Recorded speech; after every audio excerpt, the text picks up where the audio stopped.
Acompanhe agora mais um tema doutrinário do Evangelho de Jesus. Boa noite, sejam muito bem-vindos. Nós continuamos então o estudo do Evangelho segundo o Espiritismo, capítulo 13. E essa mensagem, se tiverem a oportunidade, a gente sugere que a leiam até o final. Ela vem assinada pela irmã Rosália. Irmã Rosália foi uma freira vicentina, francesa, contemporânea de Kardec, que fez um grande trabalho na área da caridade, atendendo pessoas enfermas, crianças, adultos, num período em que a França estava passando por guerras, dificuldades logo depois da Revolução. Ela atendeu milhares de pessoas também envolvidas, enfermas, mutilados de guerra. Então, ela vem com muita propriedade trazer essa mensagem falando sobre a caridade material e a caridade moral. E nós sabemos que a doutrina espírita tem como âncora, como base, o axioma que fora da caridade não há salvação. E sabemos também que existem as caridades de ordem material e a caridade de ordem moral. E sempre nós, espíritas, fizemos muita caridade nos aspectos materiais. Hoje a gente observa com muita tristeza a quantidade de pessoas que estão necessitadas e pedindo nos sinaleiros da cidade. Por todo lugar que a gente passa, tem 2, 3 solicitando as ajudas. E a doutrina espírita tenta suprir essas dificuldades em determinados momentos, com sopa, com distribuição de cobertores, com distribuição de cesta básica, de remédios, de agasalhos, de mensagens. Então, existem algumas casas que realizam esses trabalhos, fazem os trabalhos à noite, estão distribuindo exatamente nessa época de muito frio. E podemos dizer que a caridade material é a mais fácil de todas, porque tudo que a gente tem que fazer é só ficar desprendido um pouco, e normalmente a pessoa dá aquilo que está sobrando. Mas é muito útil e muito necessário, o Espírito Emmanuel fala caridade enquanto necessária. Mas a caridade também evolui. E já foi muito pior. Nos aspectos materiais, já foi muito pior. E a gente imagina, nós almejamos todos, que um dia esse tipo de caridade não existirá mais, porque todas as pessoas terão condições de atender à sua própria subsistência. Todas as pessoas terão a dignidade de vida, de sair ao supermercado e comprar o que lhe interessa, comprar o seu cobertor. Então, nós haveremos um momento da história aqui do planeta Terra, nós haveremos, sim, de ter essa alegria de todas as pessoas terem essas condições. Já a caridade moral, e, na verdade, a caridade moral foi a grande orientação trazida pela doutrina espírita, porque Kardec, quando perguntou aos espíritos, aos imortais, quando ele estava codificando a doutrina, e ele começa a codificação com o Livro dos Espíritos. Então, quando ele pergunta aos espíritos o que seria caridade no entendimento de Jesus, os espíritos mentores da codificação responderam assim: a caridade é, no entendimento de Jesus, a benevolência para com todos, a indulgência para com as imperfeições alheias, o perdão das ofensas. Portanto, não falou em cobertor, cesta, remédio, sopa, não falou em nada disso. Por quê? Porque a codificação, ela é a terceira revelação, ela vem para a eternidade. E este momento em que estamos nessa necessidade de coisas materiais é transitório e a codificação persistirá. E há, então, a importância, a necessidade de entendermos benevolência, indulgência, perdão das ofensas. Esta é a caridade moral. E ela é difícil de fazer, porque, sobretudo, quando nós nos propomos ao sentimento do perdão, normalmente a gente tem alguém, alguma pessoa, alguma situação na nossa vida que nós imaginamos que fomos prejudicados e aí a gente tem dificuldade em exercer esse sentimento de perdão. E aí nós mostramos, as pessoas nobres mostram nesse instante, nobreza de alma, vai mostrar exatamente nesse instante a necessidade, a importância desse perdão. E foi isso que Jesus nos trouxe, nos mostrou, quando, no momento final do seu sacrifício, ele pede ao Pai que perdoasse a todos, porque não sabiam o que estavam fazendo. Porque nós só prejudicamos alguém e, às vezes, nos prejudicamos também porque estamos equivocados. Porque quando a gente tem a certeza dos princípios da doutrina espírita, da imortalidade da alma, da misericórdia de Deus, da lei de ação e reação, toda ação tem uma ação correspondente àquela ação, nós, muitas das situações que nós imaginamos que não podemos levar aquele desaforo para casa, a gente passa por cima. Porque aquele que está nos prejudicando é mais necessitado, mais infeliz do que nós. Lembro, há muitos anos atrás, aconteceu um assassinato aqui em Goiânia, num setor nobre, de pessoas jovens, ambos de famílias tradicionais, meninos bem criados, pois por alguma rixa, algum desentendimento, um acabou tirando a vida do outro.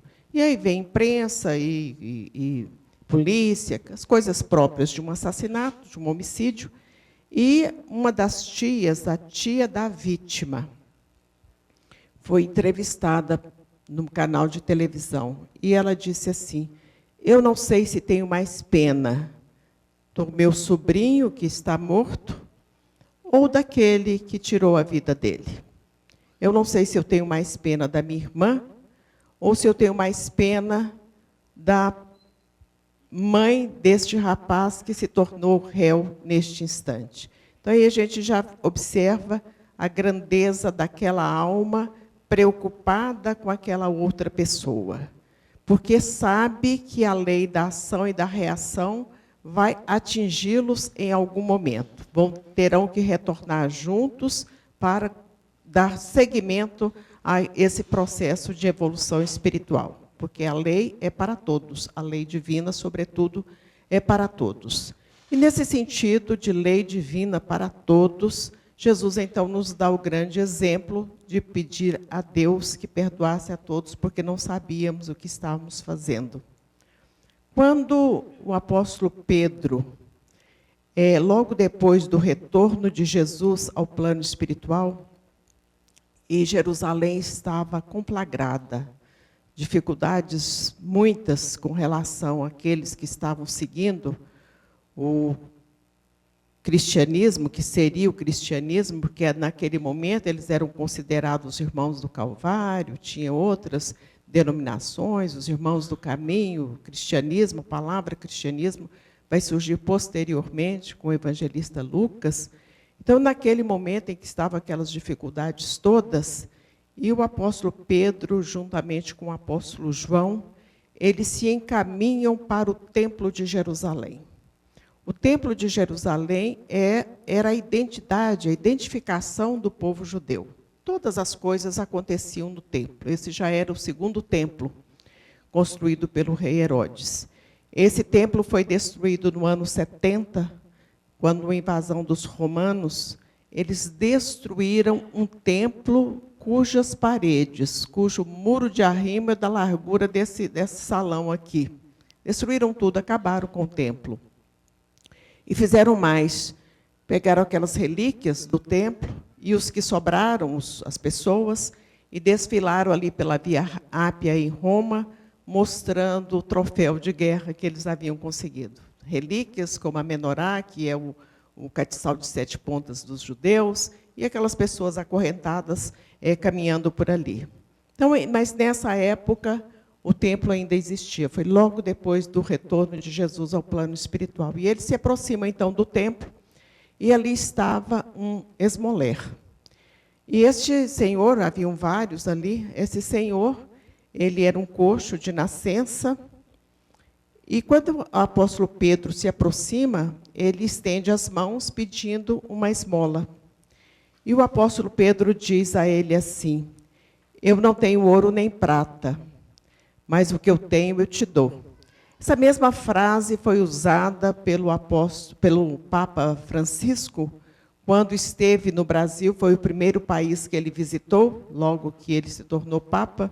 E na primeira reunião que ele fez lá no Rio de Janeiro, no Palácio Guanabara, ele chega dizendo exatamente isso: eu não tenho ouro nem prata, mas o que eu tenho eu te dou. Contando para os brasileiros que ele vinha para trazer o carinho, para trazer alertas ao povo brasileiro e, sobretudo, às nossas autoridades.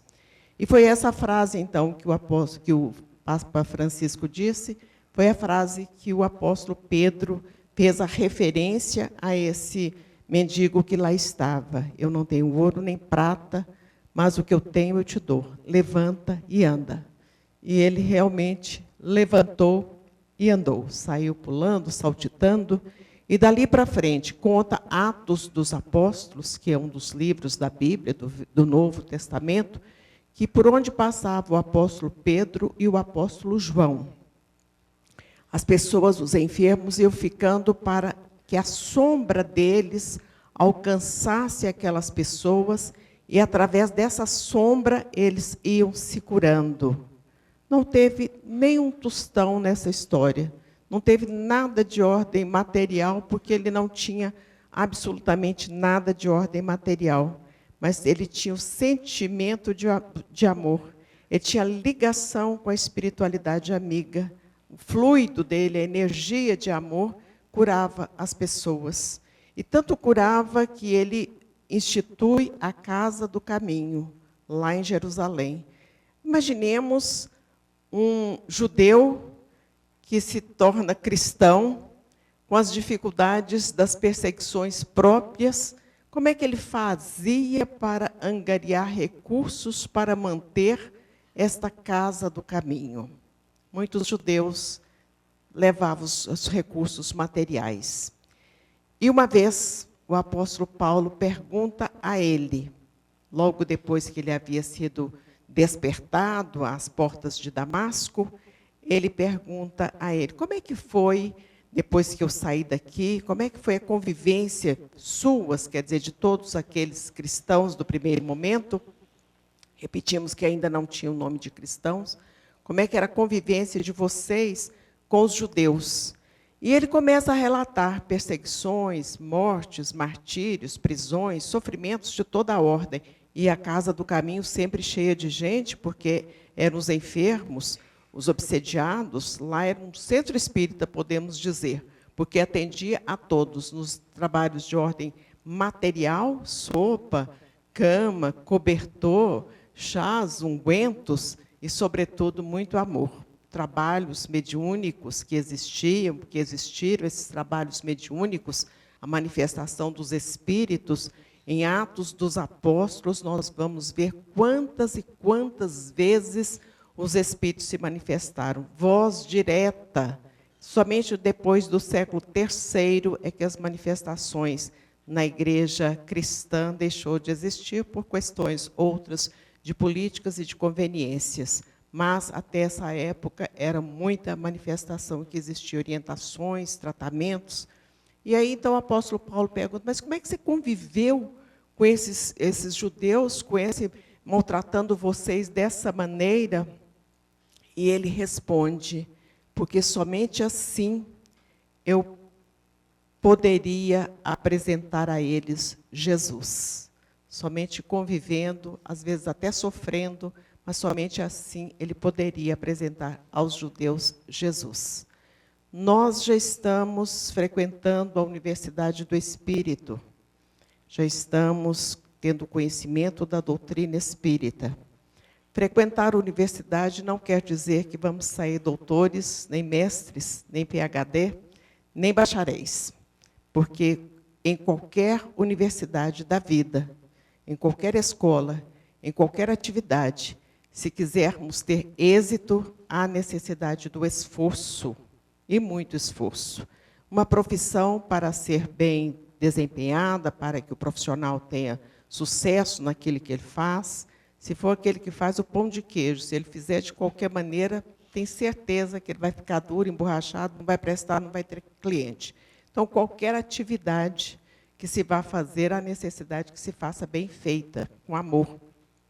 E hoje, então, nós estamos frequentando a Universidade do Espírito, mas há necessidade que saiamos daqui, bacharéis mesmo, formados em doutrina espírita. E o objetivo da doutrina espírita é a nossa transformação moral. Conhece-se o espírita, é a informação trazida pela codificação da doutrina espírita, pela sua transformação moral e pelo meio que elas emprega para dominar as suas más inclinações ou suas más tendências. É esta a proposta da doutrina espírita. E quando nós observamos a caridade de ordem moral, qualquer pessoa pode fazer. Mas, sobretudo, há a importância que façamos essa caridade moral dentro da nossa casa. Porque o lugar de maior conflito é o lugar da família, é o lar. Porque quando nós estamos num convívio social, é fácil, meia hora, a gente sorrir para todos, e meu amor, minha querida, meu bem, é muito fácil. Mas aquela situação, aquelas pessoas que convivem diuturnamente, todos os dias, almoça, janta, dorme junto, se a gente não tiver um cuidado muito especial dentro da nossa casa, nós arrumamos áreas de conflito, e, às vezes, áreas de conflito que já vêm de outras vidas, de outras roupagens, e que continuarão em outros momentos também no processo da evolução espiritual. Esta encarnação é um divisor de águas das nossas vidas. Nós estamos tendo a felicidade mesmo, de muitas felicidades. Brasil, que embora com todas as dificuldades, mas é um país muito bom, família, trabalho, amigos, companheiros de ideal espírita e, sobretudo, doutrina espírita. Somos muito aquinhoados. E é importante que a gente que recebeu tanto, e a informação trazida pelo próprio mestre, aquele que muito foi dado, muito será pedido, que passemos isso para frente. Agora, até para passar para frente a nossa convicção, a nossa alegria de sermos espíritas, a nossa honra de sermos espíritas, tem que ter ponderação para fazer isso. Kardec foi considerado o bom senso reencarnado, portanto, um homem muito ponderado. E, se não fosse ponderado, ele não teria trazido a terceira revelação, porque ele foi pesquisando, inquirindo, refletindo, orando e chegou na beleza da codificação da doutrina espírita. Então, ponderação até para divulgar a doutrina espírita dentro da nossa casa. Porque se a gente insiste, se a gente fala muito sobre aquilo, acabamos ficando pessoas inconvenientes, inoportunas, e é aquele desmancha-roda. Quer dizer, quando a gente chega, nossa, lá vem o espírita e vai começar tudo de novo. Então, a gente tem que ter esse cuidado de não ficar sendo aquele que desmancha a roda, mas, pelo contrário, sermos divulgadores da doutrina espírita pela nossa ação, pela nossa postura, pelo amor que tivermos nos nossos corações. Espírita é espírita 24 horas por dia. Não tem essa de espírita agora, estou aqui dentro do centro espírita, eu sou espírita, mas daqui a pouquinho, aquela pessoa que me magoou, me ofendeu, eu também vou dar a ela o mesmo tratamento que ela me deu. Então, nós ainda não assimilamos o ensinamento da doutrina espírita. Tem muitas pessoas, muita gente mesmo, adentrando as casas espíritas. E é uma honra mesmo ser espírita, porque o espírita necessita, primeiramente, de refletir, de analisar, de pensar. Não tem como ser espírita se ele não pensar, porque tudo que é trazido pela doutrina espírita nos remete à lógica, ao raciocínio, e voltamos a repetir, ao bom senso. Então, há necessidade que a gente realmente se prepare para ser espírita. Agora, podemos dizer que, do momento em que temos essa convicção, a nossa vida muda, e muda para melhor. E todo mundo que está aqui, todos nós, se perguntar, você quer mudar de vida? Quero.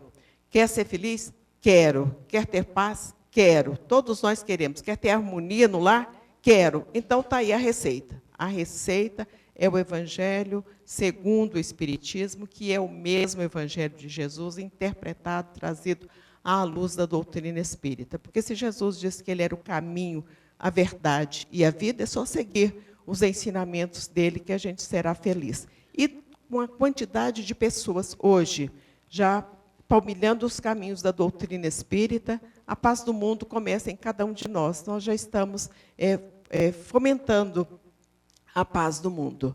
Se todos nós tivermos essa certeza e levarmos isso para os lugares onde nós estamos convivendo, nós já estaremos fazendo a nossa parte. A nossa parte no sentido dessa caridade de ordem moral. Não precisa de dinheiro, não precisa de absolutamente nada.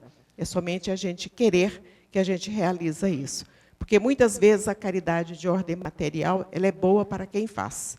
Nós sempre costumamos dizer que a melhor terapia para a desobsessão, aqueles procedimentos que a pessoa está em depressão, está infeliz da vida, está enferma e não sara, que o médico não sabe o que tem, e que não dorme de noite, que o lar virou uma coisa complicada, vai fazer sopa. Nossa, mas é um santo remédio. Vai fazer café da manhã, é um santo remédio. Daqui a pouquinho a pessoa já não está doente mais, porque ela não tem nem sequer tempo de pensar na doença. Porque se a sopa é feita no sábado, lá para quarta-feira ela já tem que estar comprando os ingredientes, procurando as promoções, tem que comprar a carne não sei aonde, tem que juntar as pessoas que vão fazer a sopa. Então, quer dizer, é um grande trabalho de desobsessão, o trabalho da sopa. Como a sopa está pronta, a gente não vai jogar fora, e a gente distribui.